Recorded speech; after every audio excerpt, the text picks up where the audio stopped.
سامعین محترم، السلام علیکم ورحمۃ اللہ۔ نبی کریم صلی اللہ تعالیٰ علیہ وآلہ وسلم نے فرمایا، خبردار، جسم کے اندر گوشت کا ایک چھوٹا سا لوتھڑا ہے جس کی اصلاح و درستی پر تمام اعمال کی درستی اور جس کے بگاڑ پر تمام اعمال کے بگاڑ کا دار و مدار ہے۔ فرمایا وہ دل ہے۔ پھر ہمیں اس پر خوب محنت کرنے کی ترغیب فرمائی۔ سامعین محترم، آج ہم آپ کو بنی اسرائیل کے دور کا ایک واقعہ سنائیں گے کہ کیسے اس زمانے کی ایک عورت نے اپنے اچھے دل کے سبب دنیا و آخرت میں اعلیٰ رتبہ پایا، اور اس کی آنے والی 7 نسلوں تک کو اللہ پاک نے رنگ دیا۔ لیکن اگر آپ نے ابھی تک ہمارا چینل سبسکرائب نہیں کیا تو پہلے اسے سبسکرائب کر لیں اور ساتھ ہی بیل آئیکن بھی پریس کر لیں تاکہ آپ کو ہماری مزید اپ ڈیٹس ملتی رہیں۔ سامعین، جب بنی اسرائیل کو فرعون کی غلامی سے نجات ملی اور وہ حضرت موسیٰ علیہ السلام کی قیادت میں مصر سے ہجرت کر گئے، لیکن پھر اللہ پاک کا حکم نہ ماننے اور جہاد سے انکار کرنے پر بنی اسرائیل 40 سال تک وادی طیہ میں بطور سزا کے بھٹکتے رہے، اور پھر حضرت موسیٰ علیہ السلام اور حضرت ہارون علیہ السلام کی وفات کے بعد قیادت حضرت یوشع علیہ السلام کے پاس آئی۔ اس وقت تک مدت سزا کے 40 سال بھی تقریباً پورے ہو چکے تھے اور صحرائے سینا سے نکلنے کا وقت آن پہنچا تھا۔ اللہ پاک نے حضرت یوشع علیہ السلام کو حکم دیا کہ بنی اسرائیل کو لے کر نکلو اور قوم عمالقہ کے خلاف جنگ کرو، میری مدد تمہارے ساتھ ہوگی۔ سامعین، قوم عمالقہ جسمانی و عسکری قوت کے لحاظ سے بہت طاقتور قوم تھی۔ یہ جس شہر میں آباد تھی اس کا نام اریحا تھا۔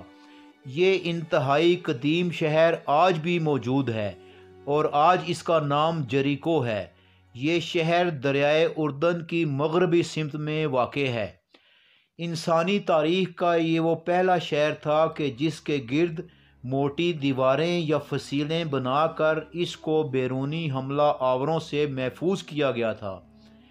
یہ شہر ناقابل تسخیر سمجھا جاتا تھا۔ چنانچہ حضرت یوشع علیہ السلام نے اپنی قوم کو اکٹھا کیا اور اللہ تعالیٰ کا حکم سنایا۔ چونکہ قوم عمالقہ کی فوجی طاقت اور دیگر ساز و سامان کے متعلق بنی اسرائیل کو علم نہ تھا، اس لیے مشورے میں یہ طے پایا کہ پہلے 2 آدمیوں کو بطور جاسوس اس شہر میں بھیجا جائے جو وہاں کی خبر لے کر آئیں، اس کے بعد اس شہر پر حملہ کیا جائے۔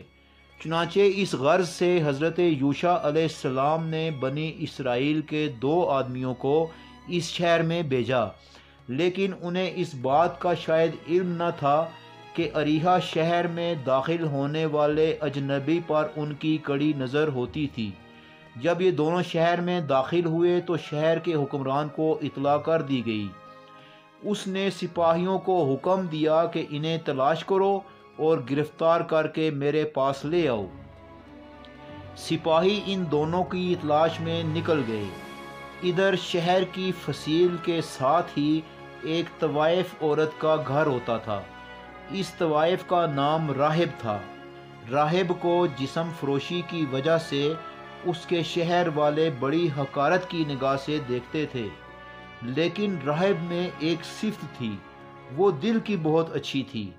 یہ عورت بنی اسرائیل کی آزادی اور فرعون کے دریا میں غرق ہونے کے بعد اس ایک خدائے واحد پر ایمان لے آئی تھی اور بنی اسرائیل کا بھی دل میں بہت نرم گوشہ رکھتی تھی۔ سامعین، جب شہر کے سپاہی ان دونوں جاسوسوں کو ڈھونڈ رہے تھے تو یہ دونوں چھپتے چھپاتے اس عورت کے گھر کی طرف آ نکلے۔ راہب نے ان پر ترس کھایا اور انہیں اپنے گھر کی چھت پر چھپا دیا۔ کچھ ہی دیر میں اس کے اپنے شہر کے سپاہی بھی وہاں آ پہنچے اور ان دونوں کے بارے میں اس سے پوچھا۔ راہب نے انہیں بتایا کہ 2 آدمی ادھر آئے ضرور تھے لیکن کہیں چلے گئے ہیں۔ سپاہیوں نے انہیں جب خوب اچھی طرح تلاش کر لیا اور وہ نہ ملے تو تھک ہار کر بیٹھ گئے۔ ادھر راہب نے موقع غنیمت جانا اور ان دونوں کو فوراً شہر سے نکل جانے کا مشورہ دیا۔ جاسوسوں نے اس کا بہت شکریہ ادا کیا اور ساتھ ہی وجہ پوچھی کہ کیوں تم نے اپنے سپاہیوں سے جھوٹ بولا اور ہم غیر لوگوں کو پناہ دے کر ہماری جان بچائی۔ راہب نے کہا کہ میں بھی موسیٰ کے خدا پر اتنا ہی ایمان رکھتی ہوں جتنا کہ تم لوگ رکھتے ہو، اور میرا ایمان ہے کہ اگر خدا نے تمہیں اس شہر پر حملے کا حکم دیا ہے تو وہ ضرور تمہاری مدد کرے گا اور تم اس شہر کو فتح کر لو گے۔ پس جب تم یہ شہر فتح کر لو تو وعدہ کرو کہ مجھے اور میرے خاندان والوں کو پناہ دو گے۔ جاسوسوں نے اس سے کہا کہ جب ہم شہر میں فاتحانہ داخل ہوں گے تو تم اپنے خاندان سمیت گھر میں موجود رہنا اور گھر کی کھڑکیوں پر سرخ رنگ کے پردے لٹکا دینا تاکہ ہم تمہارا گھر پہچان لیں اور تمہیں کوئی نقصان نہ پہنچائے۔ پھر وہ دونوں شہر سے نکلنے میں کامیاب ہو گئے اور اپنی قوم کے پاس پہنچ کر حضرت یوشع علیہ السلام کو جہاں شہر کے بارے میں معلومات فراہم کیں وہاں راہب نامی عورت کا واقعہ بھی سنایا۔ پھر حضرت یوشع علیہ السلام نے تابوت سکینہ بھی اللہ تعالیٰ کے حکم پر اپنے ساتھ رکھا اور اریحا شہر کے باہر پہنچ گئے اور 7 روز تک شہر کے باہر چاروں اطراف میں گشت لگوائی۔ پھر اللہ تعالیٰ کے حکم پر 7ویں روز پوری قوت سے نرسنگی بجائی گئی اور قوم بنی اسرائیل نے تکبیر کے نعرے بلند کیے۔ اللہ تعالیٰ نے اس آواز میں ایسا اثر پیدا کیا کہ شہر کی فصیلیں گر گئیں اور بنی اسرائیل اندر داخل ہو گئے اور ان پر غالب آ گئے۔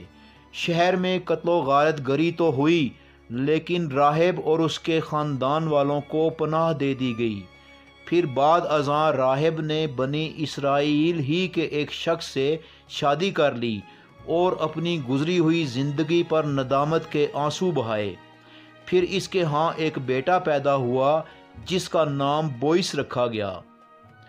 مورخین کہتے ہیں کہ حضرت داؤد علیہ السلام اور حضرت سلیمان علیہ السلام راہب کے اس بیٹے بوئس کی اولاد میں سے ہیں۔